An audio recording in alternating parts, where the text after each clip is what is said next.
Okay, I want y'all to know that my mama has sold me on white lily flour when I was making those yeast rolls.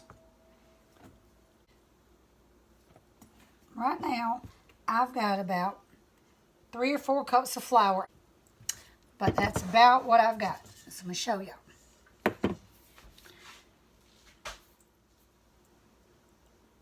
I gotta sprinkle some flour. I didn't get me no foil this time. I know on the other video I think I did.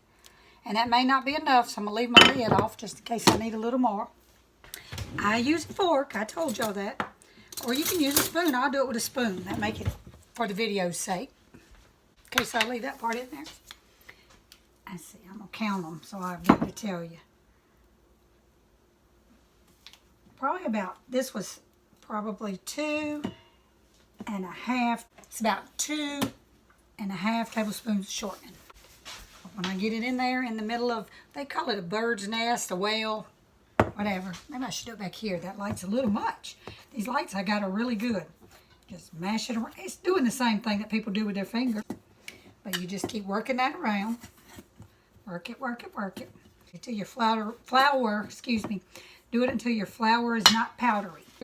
And I turn my oven at least on 450, but I like 500 because if they cook fast, they're real fluffy.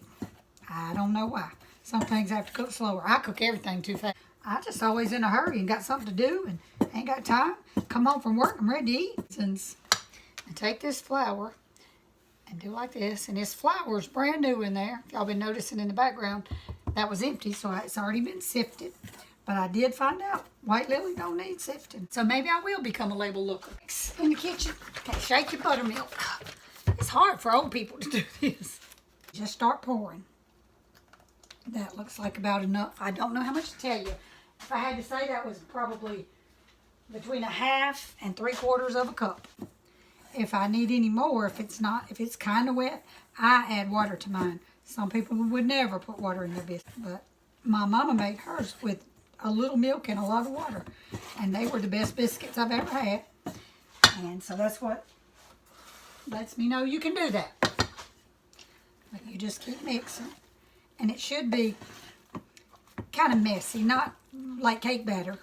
But when you get it the right consistency to put on your flour, you can see the bowl will be almost clean, except what you got to scrape out and wash. And you mix that in real well. And then I put it on top of the flour. That's how Mace taught. You know, y'all know Mace is who taught me how to do this. He cooked on a boat for years. So he'd have to come home and teach his poor little wife who couldn't learn how to make biscuits, how to make them. But he did good. Get your little flour on your hands.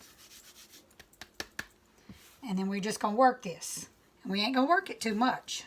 And double, and double, and double. And that's why you want it to be a little wet, so that when you're working, see that flour? It'll stay there. And then I'm going to make it about the thickness that I want my biscuits to be. And you might like yours thicker or thinner than I do. I like mine probably thinner than most people. But most of my likes are because that's how my mama did it. And I'm going to say that's probably about a 1/2 inch. But a good 1/2 inch all over. And watching my own videos, I see mistakes that I make. So I'm trying to fix them. Since I'm doing another biscuit video, try to get it right. Alright, here's my biscuit cutter. I have 3 sizes. I had him hunting one and it was way too little. Ain't gonna make no baby biscuits. And that's the ones you do with your leftover flour for the kids.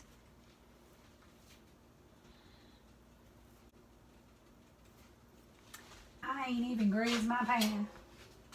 For the sake of this video, I'm gonna butter this one.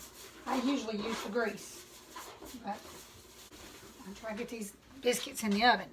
Now I'm gonna show y'all what he showed me to do. Pick it up. I don't know the purpose, but he showed me that, so I do it.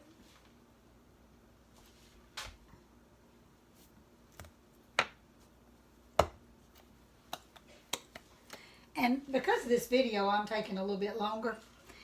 I can make biscuits really fast. It don't look like it, but I really can. But for the sake of the video, I'm trying to let y'all see what I do. When it gets aggravating, you just We're going to make some biscuits with that.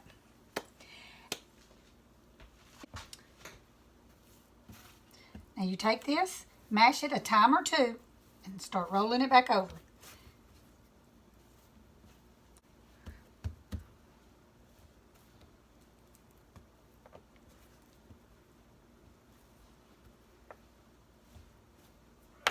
As far as looking good, they do better when you ain't trying and nobody needs to see them. Those are the best biscuits. This last one, it was 3 biscuits. It looks like enough, so. And yeah, it's messy to make biscuits. I'm going to let y'all see these before I put them in the oven. And they're going in. Y'all gonna love it. Okay, when you have this mess and it's driving you crazy, get you a paper towel or something not wet. Get it all together. Scrub down to the part you are going to use a wet rag for. And that makes for better and quicker cleanup. I almost forgot these suckers.